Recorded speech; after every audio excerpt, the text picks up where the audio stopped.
the difficulties continued with money access, I decided to go ahead with a MoneyGram, suggested by a good friend worried by my cashless state, but even this failed. The English-speaking telephone voice explained the system was down and to try it later or tomorrow. Maybe it being September the 11th meant the world banking system was going to be in disarray. I put it down to not enough people sitting down and being still. I was guilty too, as I strutted around the city trying to make it work for me. If I just sat down and kept still, I would have realised I, in some ways, had the world in my pocket. I'd sailed my yacht to Spain. I was planning to stay over the winter.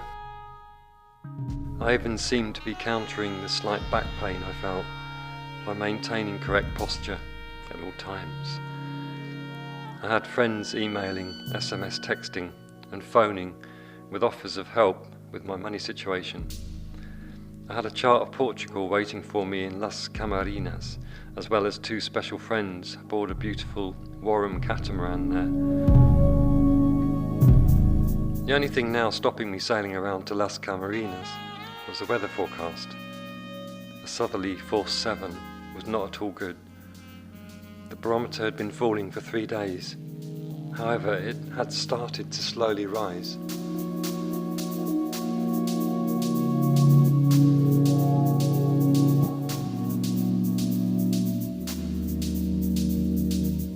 After changing the £10 note into euros, I bought oil for the engine. With the engine looked after the best I could do, I would sail to Las Camarinas as and when the wind had some north in it, and moderated. I'd asked for my debit card to be sent to Las Camarinas instead. I really needed friends by now. I had been a long period without them. A phone call the previous night from a friend in the UK went on for 24 minutes. It was a really good chat with my old sailing partner. We wondered at the passage of time, at her daughter's 4th birthday, and at the achievement of my dreams of sailing to Spain. All the times we'd voyaged together in the grey North Sea, we were practicing for an eventual voyage to Spain someday. I told her how I felt her presence as I sailed alone, and how I spoke aloud comments which I would have said to her, and then found myself creased with laughter and was with her at the point of laughing aloud because I knew the moment would have had her bent double in stitches as well. Sitting in the cafe Bar La Barra, I pondered the events leading up to the single café con leche in front of me. I failed to trace the choices and processes which had led me there, although I knew it was what I'd wanted so much for so long. The day became pleasantly hot, and I carried a bag of shopping, including a new tin of diesel engine oil, back to the boat. To attempt to explain life as a whole is like dragging up jellyfish tendrils on a fishing line, and then trying to describe a jellyfish. Somehow I struggled into a position from which I could continue to move south.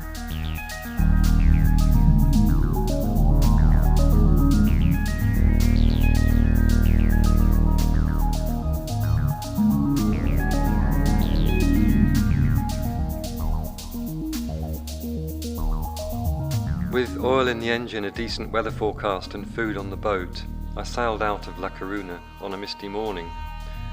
The oldest lighthouse in the world, the Tour de Hercules, was the last thing remaining in view after 2 hours. 3 hours further on and the coast had disappeared in fog, but out at sea it was hot and clear. A new period of small journeys around to the Ria de Muros, surrounded by pine-clad mountains and fishing villages, meeting good friends and new faces, sailors all.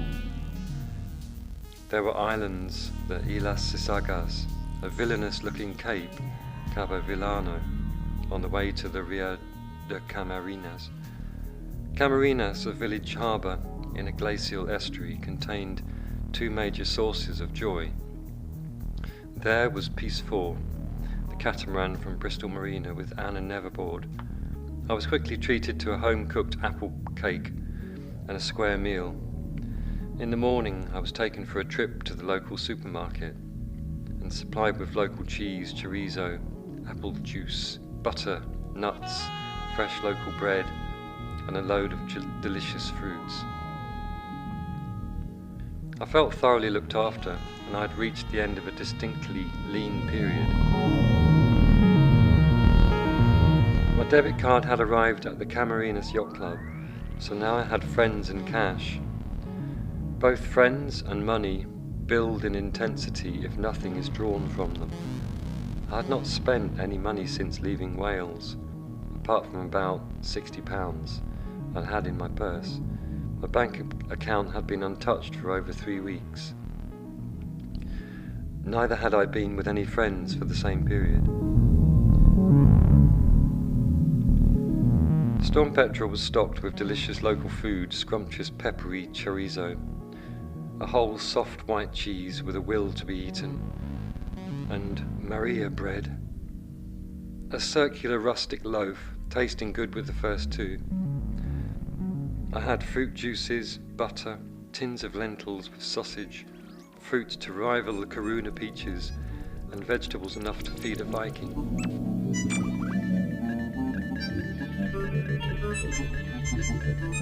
Piece 4 left Camarinas making for Finisterre. I stayed because the Radio 4 shipping forecast for sea area Finisterre had me alarmed.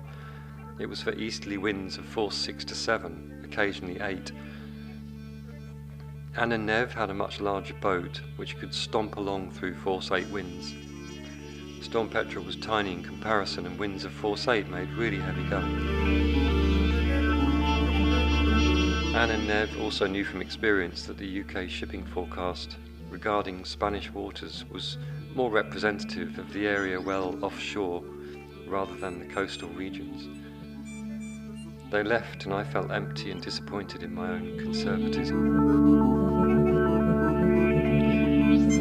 2 hours later, I reasoned it would be safer to make southing than getting increasingly weather-bound in the northern regions, with October just a few weeks ahead. With carefully prepared self, boat and navigation, I motored out of the protective estuary. The wider scenery of the coast peeled open to each side as I crept intrepidly out to sea. The mouth of the Rio was a couple of miles wide. Cabo Villano stood like a black organ to the north, and high mountains slumped away southwards. Inland, rows of wind turbines on the mountain tops churned the heavy clouds. Some were stopped for no apparent reason, others obscured by thicker cloud coming over the ridge. In my peripheral vision, the wind was visible in the cloud movement, and the wind turbines like sentries looking out over the sea. I was concentrating on getting offshore efficiently and safely. The wonderful scenery was fearful and beautiful.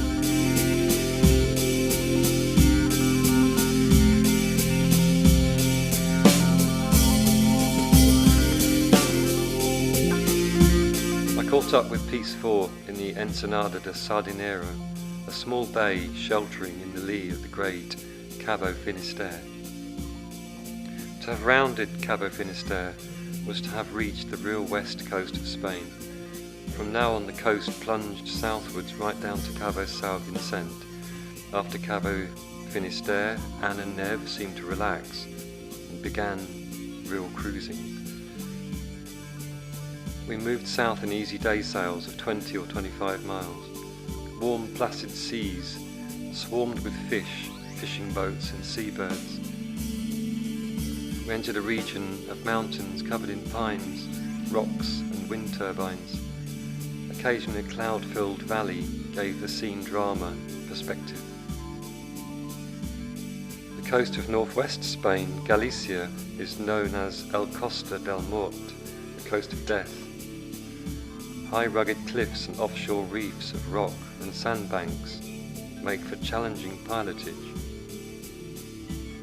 The Rias Baixos are on the west-facing coast. They are littered with small harbours, but also many rocks, sometimes 5 miles offshore and unmarked by buoys or lights. Sailing past such reefs was awe-inspiring. Swell bursting upwards in sunlit white, and small fishing vessels much too close for comfort. Fish collect around rocks where there is food, oxygenated water, plants, shelter and bird life, a constant presence on the Spanish coast was terns, either common terns or sandwich terns. I was uncertain, probably both. They bounced along on sharp tapered wings. Seen close by, perched on a buoy or fishing boat, they can be quite tiny, not much bigger than a swift. They dived in an instant from fairly low over the waves.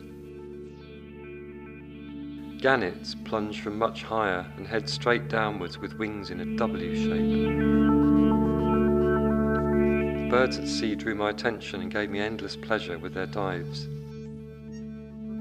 The sight of a shearwater wheeling through Atlantic swells, with its wingtips tracing every nuance of the heaving waves, was unforgettable. The fulmars approached, made 4 or 5 complete circles around the boat, then landed in the wake to feed, and I saw storm petrels.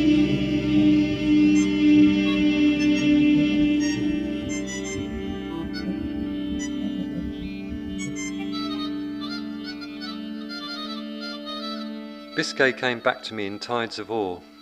I remembered it as a series of separate scenes, a picture of endless crests on mountainous swells, giant grey ships butting towards me, or earlier in the journey, carving their way across a smooth morning sea, the GPS indicating hundreds of miles yet to go. My resigned stance at the tiller, accompanied by real fears of not getting back to land. Nights with various lights of ships and fishing boats around the horizon, all potentially threatening. Golden and blue sunrises, along with mare's tail clouds emanating from the southwest, a repeated warning of stronger winds. Anxiety and joy were harnessed into blunt effort at continuing southwards. When I was just 60 miles from La Coruna, I sailed the boat so fast it was luck which prevented one or both sails tearing.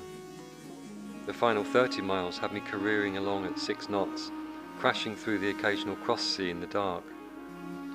Winds had blown force 5 or 6 for 3 days, and storm petrel took me through the ocean scene as long as I could steer.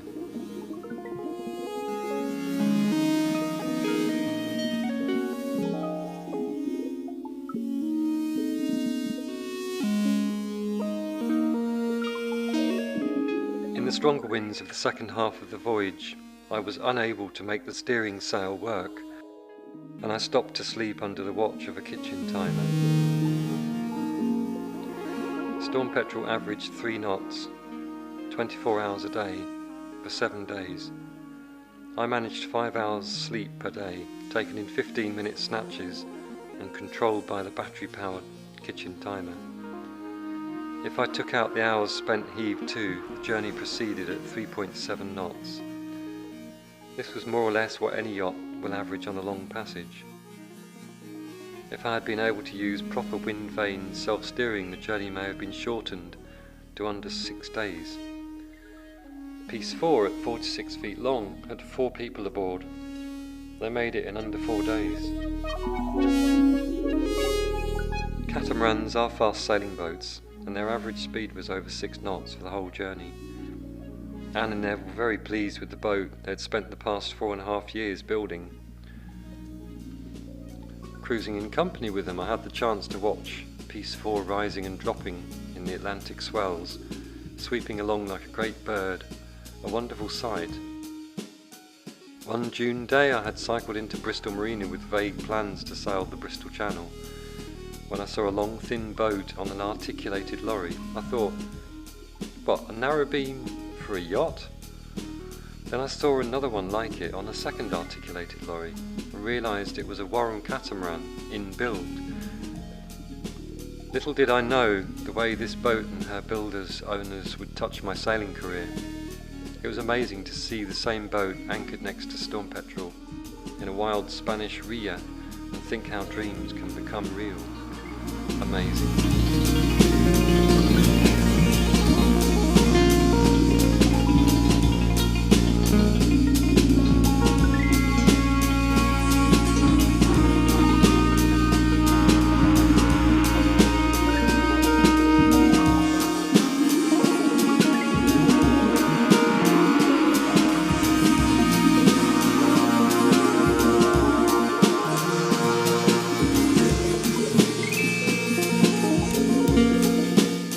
Sin is a small fishing village on the brink of development as a leisure area.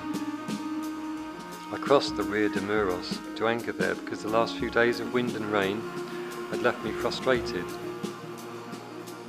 At least the anchor held as the squally gusts swept over the mountains. It was not cold, even when thunder and rain bucketed down. At night the temperature was sweaty. I lit a coal fire after I decided I would no longer need the sack of coal I'd carried from Bristol. I could not just throw it away, so hoping to dry out some of my rain-soaked clothing, I prepared kindling and firelighter and lit it up. I had a number of wet socks from using the dinghy to run ashore. In windy weather the dinghy butts into wavelets and they curl over the front, soaking bum and shoes. I then spent an extremely uncomfortable evening waiting for the cold to burn away and the cabin to cool down again. We may have been having unsettled weather, but it was not cool enough to burn anthracite. I sweated until midnight, and I gratefully slept with the slightly cooler night air soothing me. Being at anchor was free of charge, and I loved the thought of saving all the money for myself and the boat. Spanish mariners charged around €10 per night. I could not afford to go in them, apart from once every couple of weeks to do some laundry or have a shower and charge up a pile of AA batteries. Washing was all done each morning before breakfast, with a bowl and a kettle of hot water. I was clean and hopefully not smelly. There was, however, the chronic problem of frequently wet shoes and warm weather. They ponged. The cafe I chose to rest in, contemplate and just be off the boat overlooked Sin harbour. It was quite a wide area of water walled off for protection of the hundreds of small to medium fishing boats. Fishing was the only industry in town. The sole concern of most of the coastal communities all the way from Corunna. A poster depicting the portrait of a bearded man with a naked figure of a woman cleverly worked into the facial features advertised the cafe. The words, "On que pensa, ojo," over the top meant, "What's on a man's mind?" At the lower edge was the name Sigmund Freud. The face with the woman incorporated was one I had seen before. The poster would be more apt if there was a fish instead of a woman's figure knitted into the face to represent the unconscious desire of a Galician man. Perhaps Salvador Dali had already done it. The poster was a gift in 2001 to the O Noso bar. The bar was quite new. The owner's family and friends noisily enjoyed themselves around a table in a private section with a television and sideboard, part of the house. They passed a camcorder around and laughed as the youngsters, out of sight but clearly audible, performed songs and joked in front of the camera. The view from the bar went 4 miles across the Rio de Muros. Mountains of 600 meters lay behind and around the Rio.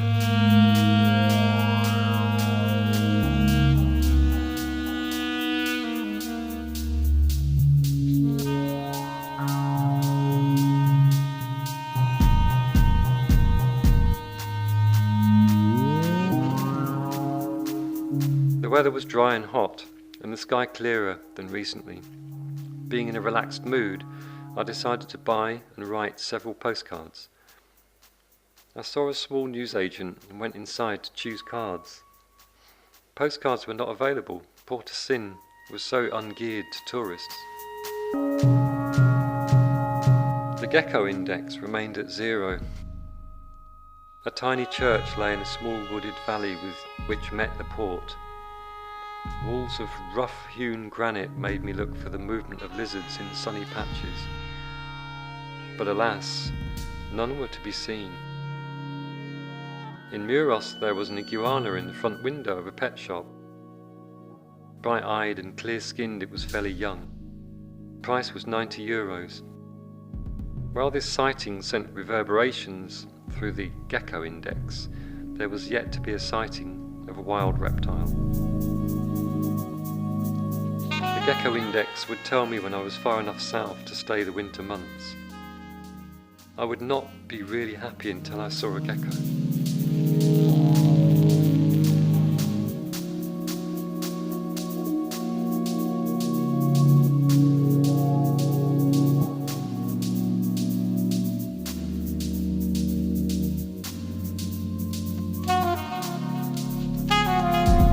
On a table nearby, a small newspaper had a picture of some important person. Behind his head were the red and green colours of the Portuguese flag.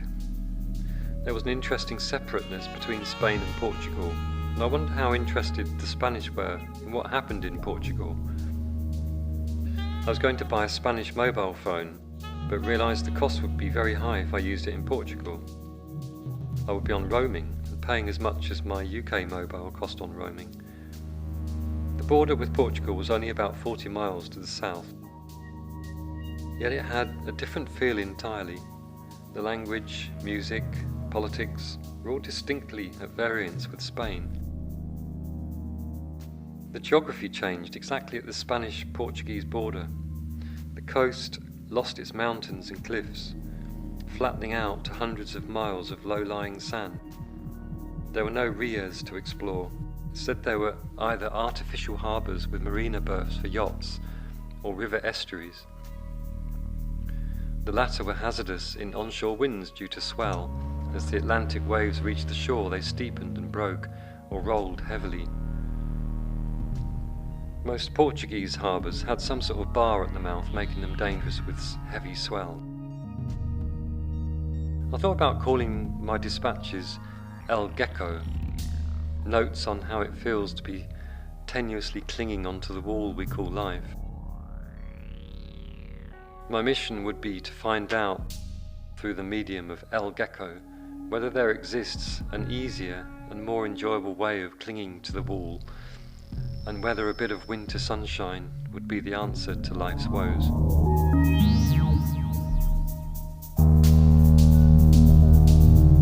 I was called away from the Freudian poster cafe by a text message. A large trimaran was swinging with the wind shifts too close to Storm Petrel. The other boat was already anchored when I arrived, and so it was my responsibility to sort out the risk of the two boats contacting.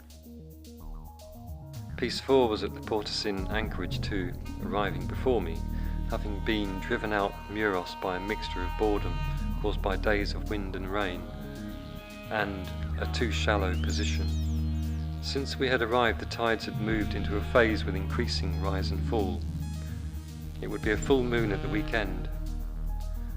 A change was as good as a rest, and even Spanish coastal cruising can seem tense and worrisome if the weather closes in. I arrived back at Storm Petrel to see the large trimaran busy with anchor adjustments, but well clear of Storm Petrel. I dinghied over and greeted the Portuguese single-hander and apologised for inconveniencing him by anchoring a little too close. A trimaran has 3 hulls, with the main one in the middle. One of the outer hulls is always clear of the water, similar to the sponsons of a flying boat. The anchoring method is a little more complex than with a single-hull boat.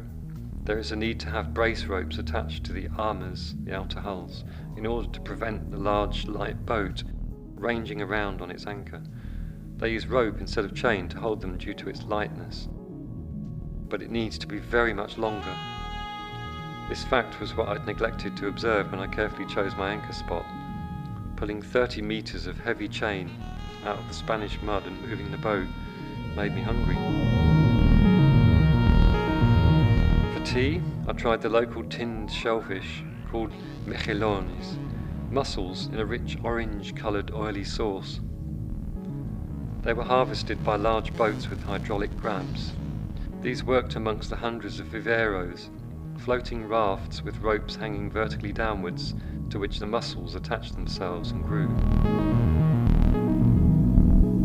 One of the major coastal features was crowds of viveros in every spot, with some shelter from the Atlantic throughout all the rios bajos. Viveros are about the same size as a medium-sized garden.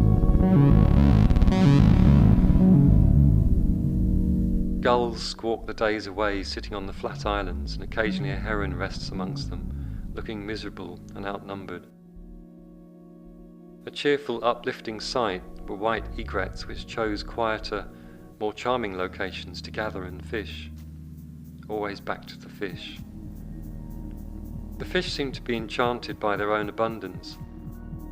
They swim occasionally by in groups, some flap on the surface, and they reminded me of those in fairy tales which flip themselves onto the shore in order to be rescued by a princess. Anne, Nev and I watched a number of them right at the surface. Their lips were projecting out of the water and opened. They were like a silent, pounding choir of synchronized swimmers. Terns were happy here, unconcerned if they happened to be sandwich terns or common terns, and diving for enchanted fish. The gulls lived entirely from the detritus thrown from returning fishing boats, and amongst the sun-dried nets and pots on the quay, they picked out the dead eyes and lips of disenchanted and unkissed fish.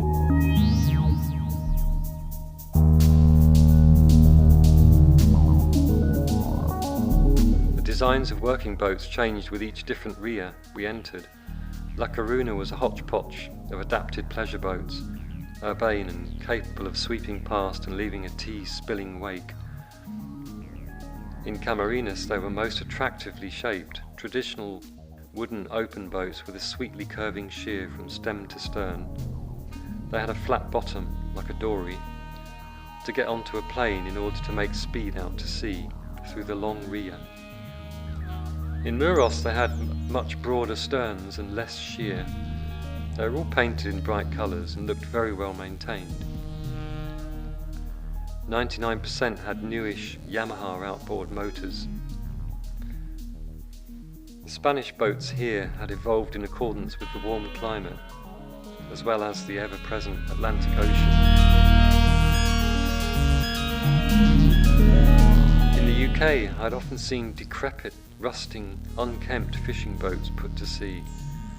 The disenchanted waters of the UK were made greyer by political perturbations, and it was not only the cooler, wetter climate which shaped and rusted away the UK coastal fleet. I felt so much happier in the warm, settled weather which had taken the place of the strong winds and rain of the past few days.